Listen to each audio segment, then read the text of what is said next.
ស្ដីអ្នកនរគ្នានៅក្នុងវីដេអូនេះគឺខ្ញុំនឹងមកធ្វើការ react ទៅលើបទបន្ទាប់ទៀតនៅក្នុង album របស់ Wanda ដែលមានចំណងជើងថា Meta អូខេខ្លីខ្លឹមបាទខ្ញុំជឿថាគាត់ឃើញចំណងជើងគឺអាចយល់បានខ្លះហើយអូខេតោះអញ្ចឹងកុំឲ្យខាត់ពេលយូរយើងទៅតាមបានទស្សនាស្ដាប់ទាំងអស់គ្នាអូខេវីដេអូនេះឧបត្ថម្ភដោយ Main Store 789 Main Store 789មានលក់សម្ភារៈប្រើប្រាស់សម្រាប់បុរសគ្រប់ប្រភេទដូចជាកាបូបលុយកាតាបស្ពាយកាតាបយួរខ្សែក្រវ៉ាត់ស្បែកជើងនិងគ្រឿងអលង្ការផ្សេងៗទៀតសម្រាប់បុរស Main Store 789ផ្ដល់ជូនតែទំនិញដែលមានគុណភាពជូនដល់អតិថិជន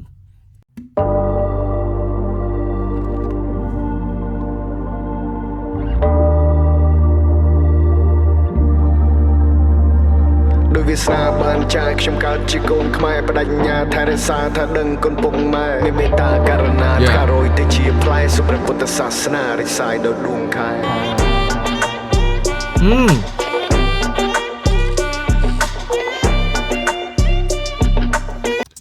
បាទ play នេះព្រោះមែនតើនៅពេលដែលគាត់ drop ចូលមកផ្លុំនេះសំឡេងអីគេទេបាទអត់ស្គាល់ទេបាទប៉ុន្តែព្រោះមែនតើអូខេតោះ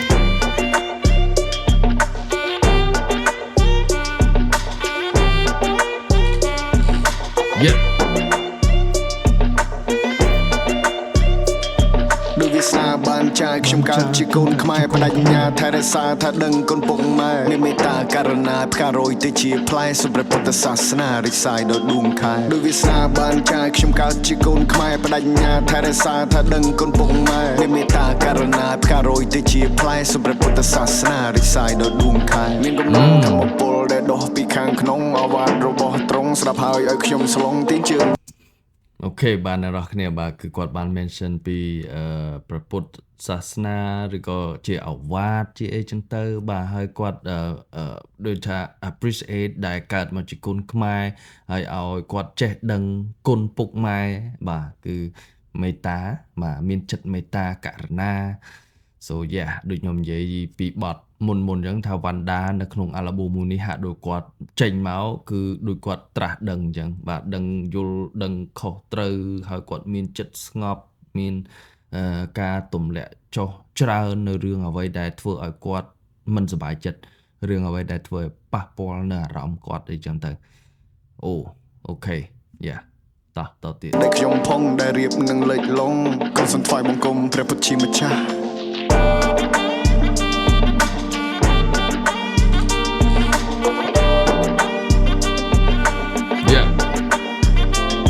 ខ្ញុំសូមនមស្ការលើខាថាអនសេរស័យជំរះចិត្តតាមក្រ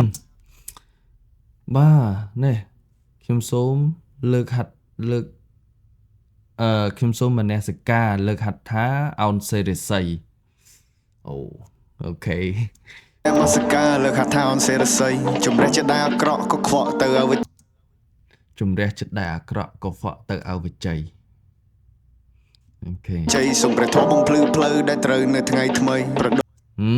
សូមព្រះធម៌បំភ្លឺផ្លូវដែលត្រូវនឹងថ្ងៃថ្មីប្រដូចនឹងទងជ័យមានឈរពន់រាំងសីនឹងទងជ័យមានឈរពន់រាំងសីព្រះសង្ឃព្រះអង្គបង្រៀនឲ្យចេះផ្សាយមេត្តាអូខេបាទដូចខ្ញុំនិយាយចឹងបាទលក្ខណៈថាមួយបទនេះគឺគាត់យកព្រះធម៌យកព្រះធម៌ឬព្រះពុទ្ធជាប្រធានណាគឺក្នុងមួយអាល់ប៊ុមនេះគឺភាគច្រើនគឺគាត់និយាយចេញមកជាលក្ខណៈបែបធម៌បែបបែបសាសនាបែបការព្រានប្រដៅពីព្រះពុទ្ធសាសនាច្រើនបាទនិយាយទៅអូខេមានចិត្តមេត្តាមានចិត្តអីចឹងទៅជំរះចោលឲ្យអស់នៅចិត្តដែលអាក្រក់ដែលកខ្វក់ឲ្យចេញឆ្ងាយពីបាទក្នុងចិត្តរបស់គាត់អីចឹងទៅបាទមិនថាចិត្តគាត់ឬក៏ចិត្តយើងនេះគឺគាត់កំពុងតែសាយភាយនៅ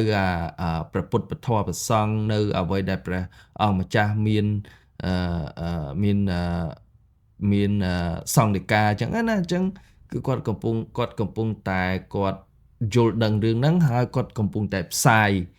នៅរឿងហ្នឹងឲ្យមកពួកយើងទាំងអស់គ្នាក៏ដូចជាចេះផ្សាយមេត្តាចេះអីចឹងទៅ yeah អូខេតោះទៀត រៀនចៃទៀនមានសេចក្តីជ្រះថ្លាប្រចិត្តឲ្យស្មោះសរលំអដោយករណាត្រូវមាននៅក្នុងខ្លួនសិលសមាធិបញ្ញាបុគ្គលអ្នកមានសិលមានឋានៈពីរប្រការមួយមនុស្សមួយទៀតជាទេវតាបើជាមនុស្សហើយមានសិលត្រូវរក្សាបុណ្យកុសលដែលអ្នកសាងនាំឲ្យកើតជាទេវតាមិនថាទីនេះច្រើនមានបុណ្យយើងត្រូវសន្សំពូនថ្ងៃទៅជាភ្នំបាបចិត្តត្រូវបាបឲ្យធំបាបឲ្យផលជាទុកបុណ្យកុសលឲ្យផលជាសុខជំរះជាអ្នកឲ្យស្អាតនេះពៀនជាសុខដល់លើលោកបាទកន្លែងនេះគេមិញឲ្យផលជាសុខនេះពូនថ្ងៃទៅជាភ្នំបាបចិត្តត្រូវបាបឲ្យធំបាបឲ្យផលជាទុកបុណ្យកុសលបាបឲ្យផលជាទុកបាបឲ្យផលជាទុកបុណ្យកុសលឲ្យផលជាសុខបុណ្យកុសលឲ្យផលជាសុខបាទអូខេបុណ្យបាបនេះអ្នកទាំងអស់គ្នាខ្ញុំអាចនឹងមើលឃើញមួយទៀតបាទការធ្វើល្អការធ្វើបុណ្យណាគឺមិនមែនបានផលទៅជាតិក្រោយទេបាទគឺបានផលភ្លាមនៅក្នុងជាតិនេះតែម្ដងនេះបាទតាមបទពិសោធន៍របស់ខ្ញុំបាទគ្រាន់តែថាវារៀងយូរឬក៏ឆាប់ទេវានឹងឲ្យផលបាទអញ្ចឹងរាល់ការធ្វើល្អធ្វើបុណ្យកុសលនៅក្នុងជាតិនេះគឺអ្នកទាំងអស់គ្នានឹងទទួលបាននៅក្នុងជាតិហ្នឹងមិនទទួលបានជាតិក្រោយទេយើងព្រោះយើងអត់ទាន់ដឹងថាជាតិក្រោយយើងនឹងទៅជាអ្វីយើងកើតជាស្អីទេហេតុអីបានយើងត្រូវខ្វល់ពីអាជាតិក្រោយយើងត្រូវខ្វល់ពីជាតិនេះបាទធ្វើបុណ្យធ្វើល្អយើងនឹងទទួលផលនៅក្នុងជាតិនេះឯងបាទគ្រាន់តែផលហ្នឹងយើងទទួលបានវាមិនដឹងថាទទួលបានឆាប់ទទួលបានឬក៏យូរឬក៏ឆាប់អីចឹងទៅបាទយើងមិនច្បាស់កន្លែងហ្នឹងប៉ុន្តែខ្ញុំគ្រាន់តែដឹងថាជាបទពិសោធន៍របស់ខ្ញុំដែលធ្លាប់ឆ្លងកាត់ដែរចឹងធ្វើល្អធ្វើបុណ្យនៅក្នុងជាតិនេះយើងនឹងទទួលបាននៅក្នុងជាតិនេះបាទអត់មានទៅទទួលជាតិណាទេអូខេអញ្ចឹងចូលរួមធ្វើល្អធ្វើបុណ្យកុសលបាទដោយបណ្ដាប្រាប់ចឹងបាបឲ្យផលជាទុកបើយើងធ្វើបាបវាប្រកាសជាបានមកវិញត្រឡប់មកវិញគឺជាទុកហើយបាទប៉ុន្តែបើសិនជាយើងធ្វើបុណ្យបាទរាល់បុណ្យកុសលរបស់យើងនឹងវានឹងឲ្យផលជាសេចក្តីសុខអូខេ easy ងាយស្រួលយល់អូខេតោះឲ្យផលជាសុខជំរះជាអ្នកឲ្យស្អាតនេះពៀនជាសុខដល់លើលោក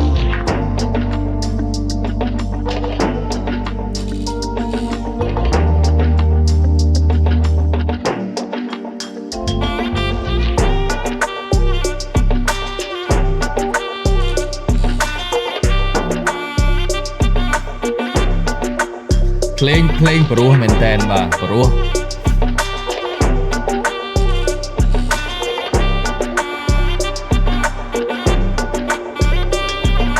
ស្នាបានចាយខ្ញុំកើតជាកូនខ្មែរបដិញ្ញាថែរក្សាថាដឹងគុណពុកម៉ែមានមេត្តាករណាផ្ការយទៅជាផ្លែសុព្រះពុទ្ធសាសនារិសាយដល់ដួងខែដូចវាស្នាបានចាយខ្ញុំកើតជាកូនខ្មែរបដិញ្ញាថែរក្សាថាដឹងគុណពុកម៉ែមានមេត្តាករណាផ្ការយទៅជាផ្លែសុព្រះពុទ្ធសាសនារិសាយដល់ដួងខែ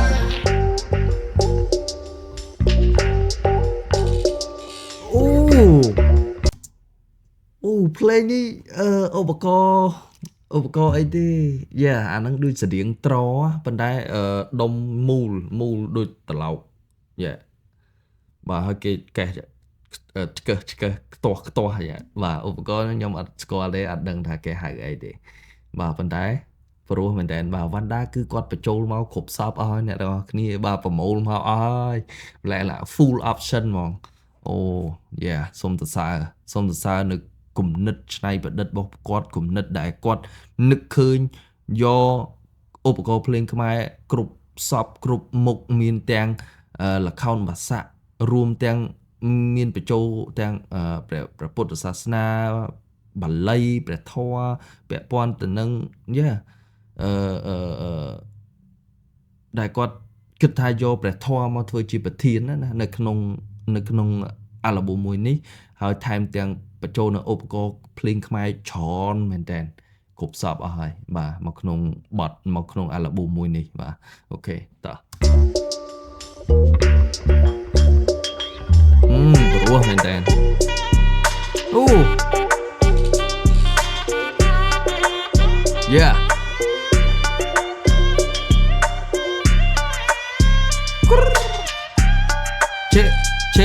che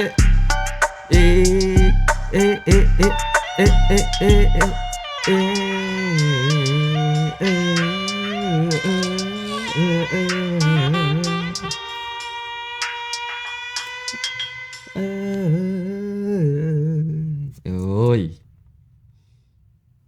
chết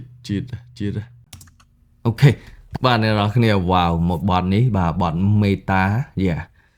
very nice មែនតើបាទហើយដូចខ្ញុំនិយាយដែរអញ្ចឹងខ្ញុំដូចអត់មានអីនិយាយទៀតទេបាទមួយបទរបស់គាត់គឺសិតតែអត្តន័យជ្រាលជ្រៅខ្លឹមសារសិតតែមានបង្កប់នៅការអប់រំចិត្តទៀតអប់រំចិត្តចេះមេត្តាចេះដឹងគុណឪពុកម្ដាយចេះតម្លាក់ចោលនៅរឿងទុក្ខសោកទាំងឡាយឬក៏អ្វីដែលធ្វើឲ្យខ្លួនឯងអត់សុខចិត្តយើងត្រូវតែកំចាត់ចោលបាទទម្លាក់ចោលរៀនទទួលយកនៅអ្វីដែលកើតឡើងរួចហើយយើងអត់មានអាចកែប្រែវាបានទេអញ្ចឹងមានតែរៀនទទួលយកហើយនឹងព្យាយាមរស់នៅឲ្យបានល្អក្នុងពេលបច្ចុប្បន្នធ្វើខ្លួនឲ្យសុបាយធ្វើអ្វីដែលធ្វើឲ្យខ្លួនឯងសុបាយចិត្តនិងមានសេចក្តីសុខគេអញ្ចឹងទៅអូ my god បាទមួយបទរបស់គាត់គឺសិតតែល្អខ្លាំងមែនទែនហើយទាំងភ្លេងទាំងអីគឺប្លែករហូតបាទទាំង melody ទាំងbeat ទាំងឧបករណ៍ដែលគាត់បញ្ចូលនៅក្នុងបទនីមួយៗគឺប្លែករហូតបាទអូខេការ reaction មុននឹងជិញ្ជោមដល់ទីបញ្ចប់សង្ឃឹមថាអ្នកនរគ្នាជួយចុច comment មកថ្មីកុំភ្លេចចុច subscribe ហើយចុចសញ្ញារូបកណ្ដឹងហើយសូមជួយទៅ follow page Facebook ខ្ញុំម្នាក់មួយផងដែលមានឈ្មោះដូចគ្នានឹងឯងអូខេអរគុណជួបគ្នានៅវីដេអូក្រោយ peace